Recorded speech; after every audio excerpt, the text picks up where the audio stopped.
Hey guys, Akinola here, back again with Generation Next.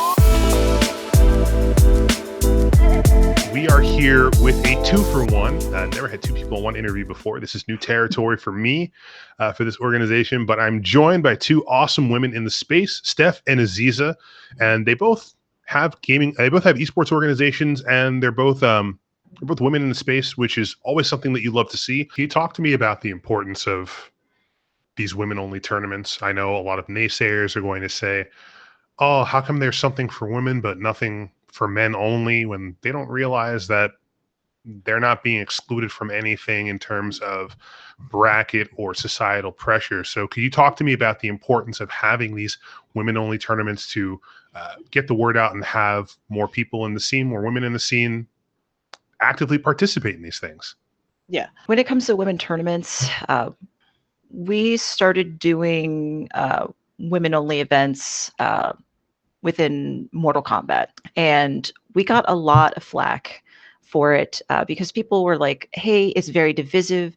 It's the FGC. There shouldn't be women-only events. Women don't need a separate space to play. We want to be here. There shouldn't be any segregation of the genders. And it's like, I get that. And I'm not trying to say that we have to, but it's daunting. You not only have the harassment and the pressure of just competing and being there, but as a TO, I'm running a bracket and I've got women in my pools that I'm running, and I'm having to feel awkward asking them, hey, do you feel comfortable going on stream? Versus having a guy saying, hey, you're next up on stream. Some women tell me, no, I don't want to go on stream because of what happens when they go up there. The heckling from the crowd, the comments that are made, the looks they get, and the things that are said in Twitch chat that unfortunately you end up seeing because you go back and you watch the VODs and you want to see your performance and you want to clip it, you want to show your friends.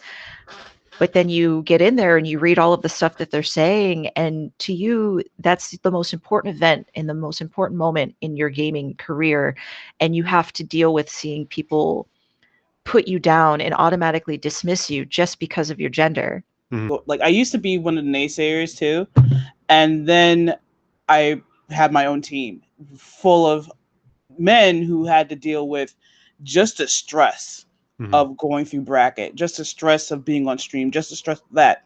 So imagine that compounded with all the societal pressures that a woman goes through, when they go up on stream and get just harassed by not only the crowd, but even the Twitch chat, when they go back to see their VODs and they're like, holy hell, The reason why we should have women events and everything is just to just so that societal pressure is off the table, so somebody can actually concentrate and show you how well they actually play without them.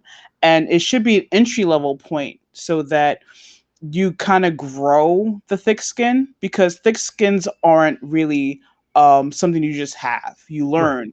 Right. You have to develop a thick skin, and just having just events that someone can actually kind of concentrate on getting better and then moving on to bigger events is great, especially for women, because even our local scene is dominated by men. So and usually when you develop and grow through your local scene.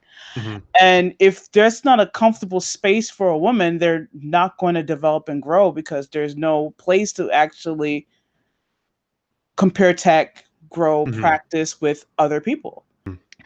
And so, I believe they need to exist, in not just for women, but also for our trans community, because, at the end of the day, if you identify as a woman or if you're born as one, it doesn't matter to me. A woman is a woman, and you deserve to be treated with respect and in regard as a gamer, regardless if it's competitive or not. And I believe that these events are important because there has to be a safe space. The harassment that trans women get when they win, for example, with Queen of the Hill series, Asuna is transgender. And she's someone that we didn't even know existed until this event. We knew she was playing, but we didn't know how good she was. And she's a killer. She's absolutely a force to be reckoned with in that game. And in a community that's so tight-knit to begin with, seeing someone come out and win was great. Mm-hmm. But the downside is the way that some of the community reacted to it was to tear her down, to not respect her pronouns, to go and there were some people who knew her before she transitioned, and they started outing those pictures. So when we say that these events have to happen because a safe space needs to exist for that tough skin to grow, it's because of experiences just like that. And it's not okay. And we hope that by having, women only tournaments, that we can not only empower other women to grow that skin and be able to have better reactions to it and ways to manage it, but also show the rest of the industry that these are the things that we deal with every day. These are the things that are not okay. And here are the examples of how we can fix it moving forward as a whole. And that's what our hope is. Absolutely. Yeah. I mean, one of the best parts about the FGC out of the whole esports community is that it doesn't really matter who you are, where you come from. All that matters are your buttons. Can you put up a good fight?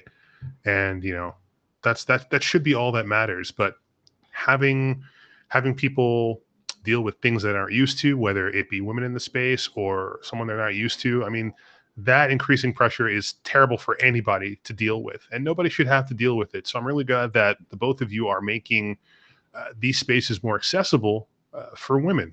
Nobody should be able to walk into a space and have anxiety or worry about whether they should feel like they belong or anything like that. So shout outs to both of you.